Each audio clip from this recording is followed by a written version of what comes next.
Halo Sobat Spoiler, bagaimana kabarnya? Tentunya Millers doakan baik-baik saja. Jumpa lagi di channel Sektor Spoiler. Pada video kali ini, Millers akan bahas kelanjutan cerita dari Donghua series Battle Through the Heaven, episode 145.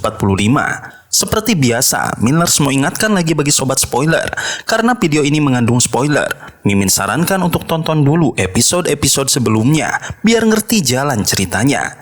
Tapi buat Sobat Spoiler yang gak sabar dan udah siap dengerin kelanjutan ceritanya, langsung saja kita gas ke ceritanya. Di episode selanjutnya, di langit yang bergemuruh, pertarungan dahsyat mencapai puncaknya. Yao Hua Liangjun memanggil raksasa Douki setinggi 1000 kaki. Kekuatan alam mengamuk, menciptakan badai dan petir yang mengguncang langit. Dengan tubuh yang diliputi kekuatan luar biasa, raksasa itu mengayunkan tinjunya ke arah Xiaoyan, menghantam udara hingga menciptakan retakan dimensi. Di bawah tekanan besar itu, para murid Sekte Bunga hanya bisa menatap ngeri. Namun, Xiaoyan tetap tenang. Di tangannya muncul lotus api pemusnahan kecil yang tampak indah namun mematikan. Ia melemparkannya dengan ringan, menciptakan jejak api yang indah tapi membawa kehancuran.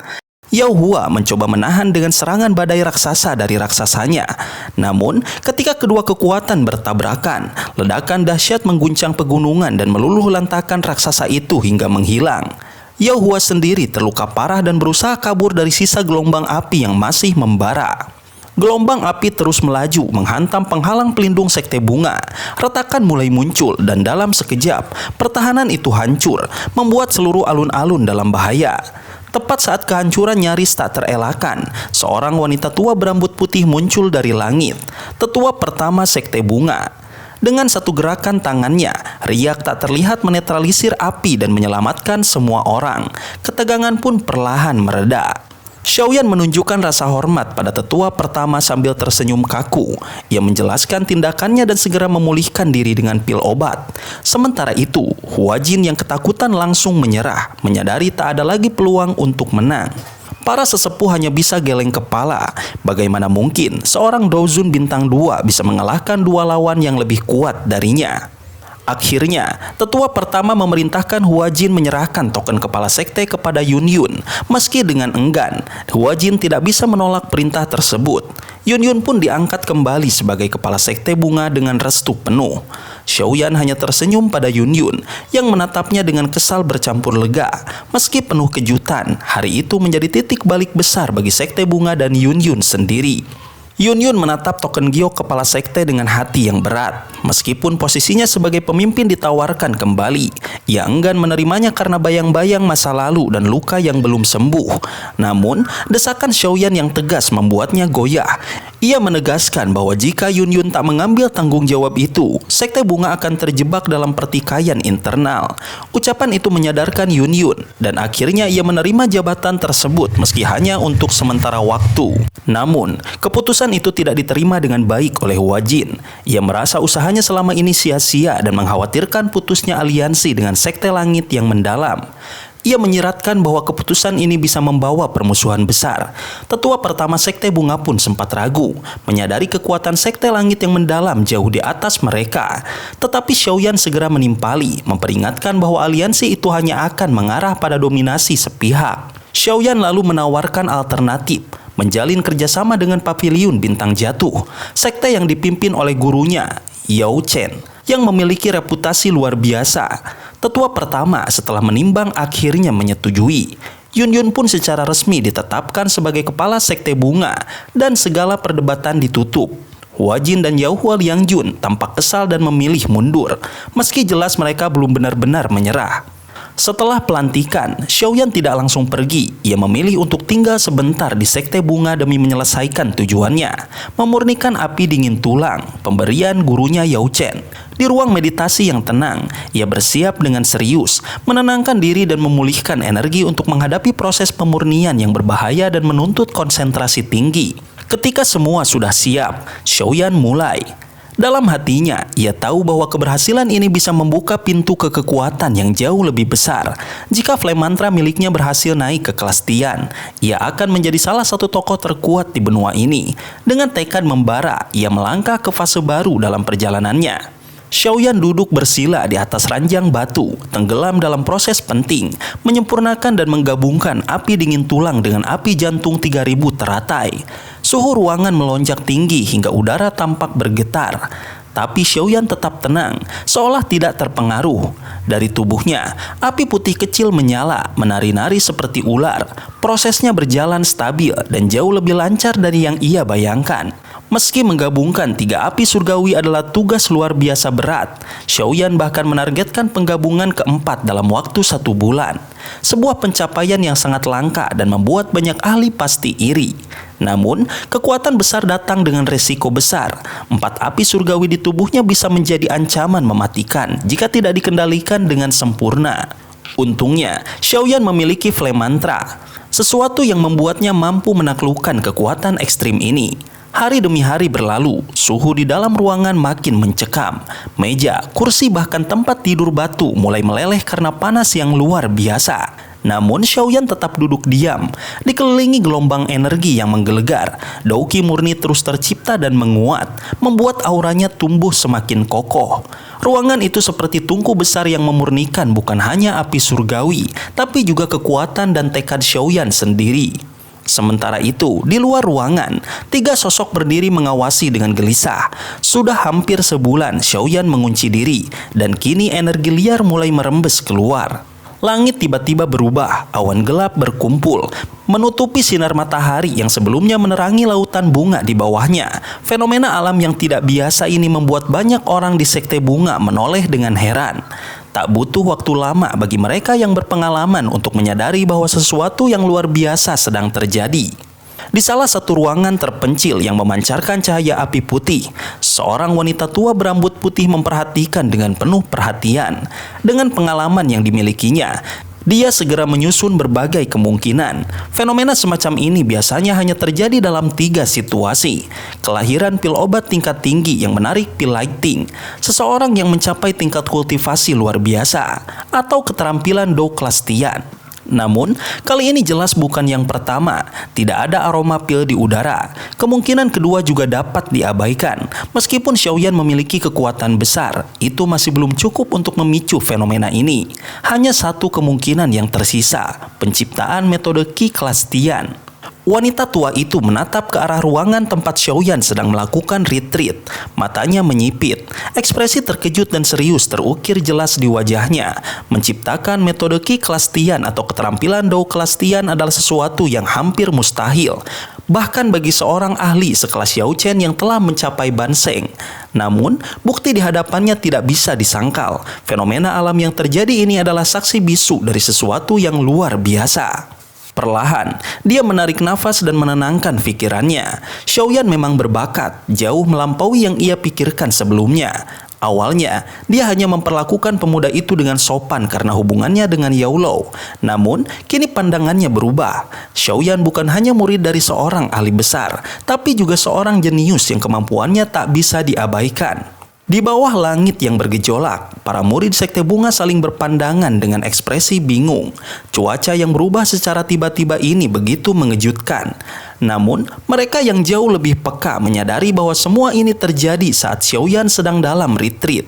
Tak perlu diragukan lagi, ada hubungan antara keduanya. Lalu, tiba-tiba suara ledakan kecil menggema, ruangan yang sunyi itu bergetar, dan dari dalamnya, pilar Qi panas melesat ke langit.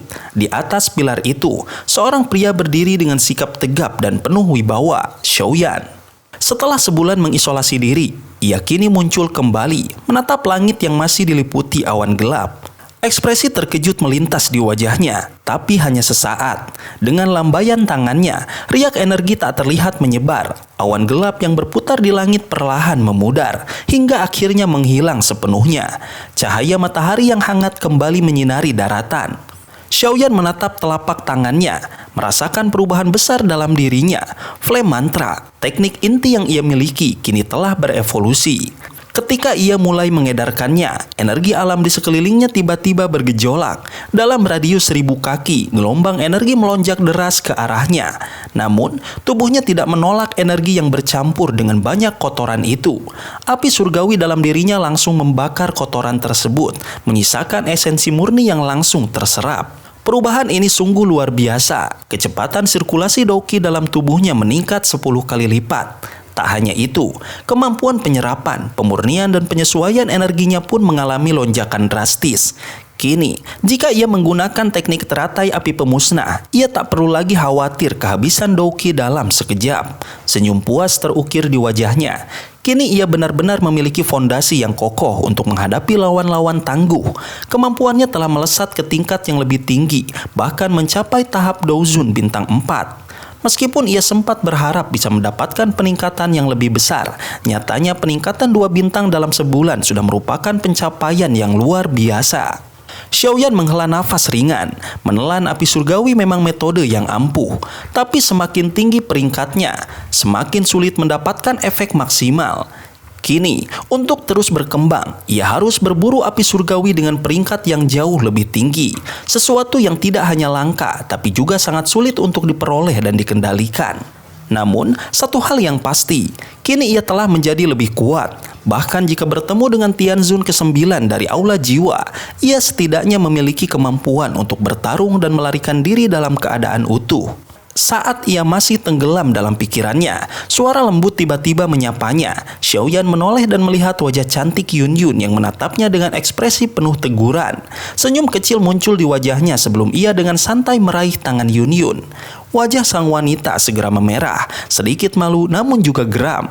Namun, Xiaoyan hanya tersenyum, menikmati momen singkat ini di tengah badai kekuatan yang baru saja ia ciptakan.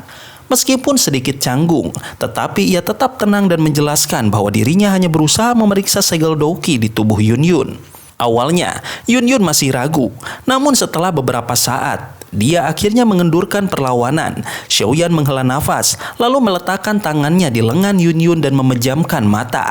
Dengan hati-hati, ia mengirimkan jejak kekuatan spiritualnya ke dalam tubuh wanita itu, menyelidiki segel yang membatasi Dokinya. Sementara itu, Yunyun merasa campur aduk. Wajahnya masih merona karena situasi ini terasa canggung baginya. Apalagi mereka berada di tempat umum, di mana para murid dan tetua sekte bunga bisa saja melihat mereka. Jika itu terjadi, pasti akan timbul kesalahpahaman. Setelah beberapa saat, Xiaoyan membuka matanya kembali dengan ekspresi serius. Segel yang mengunci Doki Yunyun ternyata sangat kuat, bahkan lebih dari yang ia duga sebelumnya. Menurut gurunya, Nenek Hua adalah seorang elit Douzun yang kekuatannya mendekati puncak. Segel yang ditinggalkannya benar-benar luar biasa dan menghalangi Yunyun untuk sepenuhnya mengakses Doki yang luar biasa besar itu. Segel ini terlalu kuat. Dengan kekuatanmu saat ini, butuh waktu yang lama untuk bisa menyempurnakan Doki itu, pikir Xiaoyan. Yunyun sendiri sudah menyadari hal itu. Selama ini, dia hanya bisa menyerap sedikit demi sedikit Doki yang merembes keluar dari segel, membuat latihan dan peningkatannya jauh lebih lambat dari yang seharusnya. Xiaoyan memahami resiko yang bisa terjadi jika seseorang dengan niat buruk menemukan bahwa Yunyun menyimpan Doki sebesar itu di dalam tubuhnya. Mereka mungkin akan membukanya secara paksa tanpa peduli akan keselamatannya. Itu adalah sesuatu yang tidak bisa ia biarkan terjadi. Aku akan membantumu membuka segel ini sebelum pergi. Jika tidak, aku tidak akan tenang, ucapnya dengan mantap. Mendengar itu, hati Yunyun terasa hangat. Selama bertahun-tahun, dia berkelana bersama Nalan Yanran, berusaha mencari tempat yang aman di dunia yang penuh dengan kekuatan besar. Bergabung dengan sekte bunga hanyalah cara untuk mendapatkan ketenangan, bukan ambisi untuk menjadi pemimpin. Kini, seseorang menawarkan bantuan tanpa pamrih. Perasaan memiliki seseorang untuk diandalkan benar-benar menyenangkan. Di dalam kamar berwarna merah muda pucat, Yunyun duduk di ranjang empuk, bersiap untuk proses yang akan dilakukan Xiaoyan. Pria muda itu menarik nafas dalam-dalam, mengesampingkan pikirannya dan mulai fokus. Api berwarna ungu coklat dengan jejak putih pekat muncul di ujung jarinya. Itu adalah hasil gabungan dari beberapa api surgawi yang telah ia kuasai. Kekuatan api ini begitu unik, memancarkan panas luar biasa sekaligus hawa dingin yang menusuk. Tanpa ragu, jari Xiaoyan menyentuh lengan Yunyun, mengalirkan api itu ke tubuhnya. Meskipun dia sudah menekan suhu api, pakaian di punggung Yunyun tetap terbakar, meninggalkan kulitnya yang halus terbuka. Yun tersentak, wajahnya langsung memerah. Namun ia segera menekan rasa malunya dan berusaha fokus. Ia tahu ini adalah bagian dari proses yang harus ia lalui. Api surgawi perlahan menyusuri pembuluh darahnya, bergerak menuju segel yang mengunci Daoqinya. Xiaoyan mulai menyerang segel tersebut dengan hati-hati, mencoba membuat celah kecil agar Daoqi bisa keluar lebih cepat tanpa membahayakan tubuh Yun. Benturan demi benturan terjadi. Setiap kali api surgawi bertabrakan dengan segel, rasa sakit menjalar di seluruh tubuh Yun. Meski begitu, ia menggertakkan giginya, menahan semuanya dengan penuh tekad. Setelah beberapa kali serangan, Xiaoyan mulai merasa segel itu sedikit melemah. Dengan dorongan terakhir, ia mengumpulkan energi api dalam jumlah besar dan menghantam segel dengan kekuatan penuh. Ledakan kecil terjadi di dalam tubuh Yun. Gelombang energi yang kuat menyebar ke seluruh ruangan, membuat Xiaoyan terpaksa menarik tangannya. Seketika itu juga, Daoqi yang tersegel dalam tubuh Yun melonjak keluar dengan dahsyat, memancarkan tekanan luar biasa. Meja di dalam ruangan langsung hancur berkeping-keping akibat kekuatan itu. Yun membuka matanya dengan ekspresi terkejut sekaligus bahagia. Segelnya telah rusak. Namun, kebahagiaannya tidak bertahan lama. Saat melihat ekspresi aneh di wajah Xiaoyan, ia merasa ada yang tidak beres. Wajahnya seketika memerah. Pakaian yang menutupi tubuhnya telah hancur akibat ledakan Daoqi sebelumnya. Keheningan pun menyelimuti mereka berdua. Sobat spoiler, itulah spoiler dari Donghua series Battle Through the Heaven episode 145. Tentunya spoiler ini tidak akan sama persis dengan episode sesungguhnya. Maka dari itu jika ada kesalahan dalam kata ataupun istilah, serta kekurangan atau kelebihan durasi harap dimaklumi. Jangan lupa untuk mendukung channel ini lebih berkembang dengan cara like, share, dan subscribe, supaya kalian gak ketinggalan update terbaru dari channel ini. Terima kasih banyak udah nonton video ini sampai akhir sobat spoiler. Kritik dan saran positifnya silahkan di komentar. Sampai ketemu lagi di video berikutnya. Tetap semangat dan sampai jumpa.